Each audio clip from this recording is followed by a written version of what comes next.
Hi guys, my name is Noni Matikela. Welcome to my YouTube channel. So today I want us to talk about Ubaba Zungu and his cross-examination with Ubaloyi. Ubaloyi was doing the cross-examination, right? And how Ubaba Zungu handled himself in that witness box. Damn, guys. So he was asked a question, right? How Absalom Zungu exposed Geninda while the state served nothing in the Senzo case. So let's start because that man is classic. Ne? Ladies and gentlemen, let me introduce to you today. Let's break down one of the most unintentionally comical yet revealing moments we've seen in the Senzo Meyiwa case. Let's deal with that. Please, let's handle that. Baloyi tried a classic move. Ask a witness for a comment on damaging evidence, expecting hesitation, panic, or confusion. Instead, Absalom Zungu delivered a knockout in 2 words: it's lies. I loved it. He delivered a knockout in 2 words: it's lies.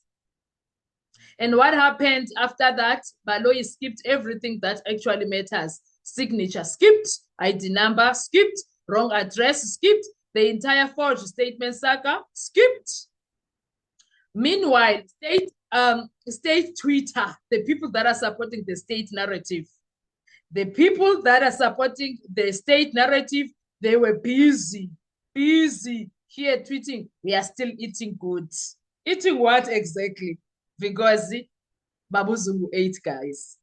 Babu Zungu ate because the state served nothing but this entire week that we were dealing with the cross-examination. In fact, from the evidence in Chief J, the state was eating air. So when they say that we are still good, we are eating good, what did they mean? It's either empty airheads or something is happening. Let's break it all down quickly. The setup Baloyi tries his luck on. He tried his luck, Shem. He did. Oh, he sure did try his luck. Baloyi walked in with confidence, thinking that he is going to ask questions that are going to break Absalom apart. He asked Absalom a question that he believes will destabilize him. Any comment on Geninda's evidence? He expected uncertainty. He expected deflection. He expected a stumble. Instead, Absalom Zungu didn't blink, didn't flinch, didn't hesitate. He just said, it's lies. It's lies. That one. One clean shot, no naps, no drama, no fancy explanation, just it's lies. Babu Zungu is legendary, guys. There's no way. That man is legendary. I don't care who says what. That man was telling the truth in that witness box. What he did there, he was telling the truth. No one can tell me anything else, guys. You can't tell me otherwise. At that single moment of just its lies, at that single moment, and that single moment alone, told South Africa 2 things. 1, Absalom Zungu is not scared of Geninda's version. He's facing it man to man. He's like, wozala wena ngikuphahlase, ngikubeke phansi piece by piece, bit by bit. 2, he is confident in what he knows and not what Geninda wrote. He is confident in what he knows and not what Geninda wrote. Because he's telling the truth. Oh, he is telling his truth, guys. And then that's when the avoidance Olympics began, because Ubaba Zungu was sharp there. He was very sharp. After that devastating it's lies, Baloyi had a choice. 1, challenge Zungu directly on the evidence. 2, avoid the landmines completely. Guess which one he chose. Please guess with me which one he chose. Come on, I trust you. Guess with me, what did Baloyi choose? Yes, you guessed that right. He chose the avoidance route, and wow, he committed to it, Kesan. He chose the avoidance route and he committed to it.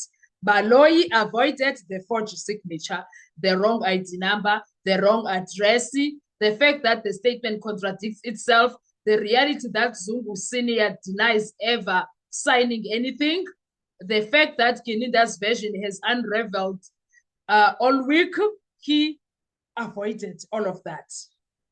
It was like watching someone tiptoeing through a minefield with slippers on, because wow, it was hard. It was hard for Ubaloyi, guys. It was what a week for Ubaloyi. Mambara of the week is Baloyi, actually. He's the Mambara of the week. He didn't go near the core issues, not once, because he knew confronting those details would have collapsed the state narrative ring there.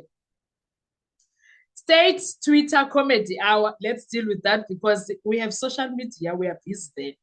Now, this is where it gets hilarious, guys. While all of this is happening, while Baloyi is avoiding evidence, while Absalom is calmly stating its lies, while the state fails to defend Gininda's paperwork, state Twitter logs in and tweets, "We are still eating good." Oh my word. Eating what? Dust? Air. Because if the meal is the state's cross-examination, then the plate is empty, guys. The plate is so damn empty. There is nothing in there. Not even crumbs, not even garnishing, just vibes. Just vibes of air pollution. There is nothing to eat. This week, the state served South Africa. Zero clarity, zero evidence correction, zero explanation for forged signature, zero defense for the wrong ID number, zero accountability for Gininda, zero traction in their own case.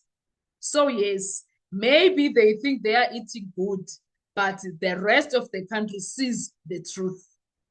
They are starving for credibility, guys.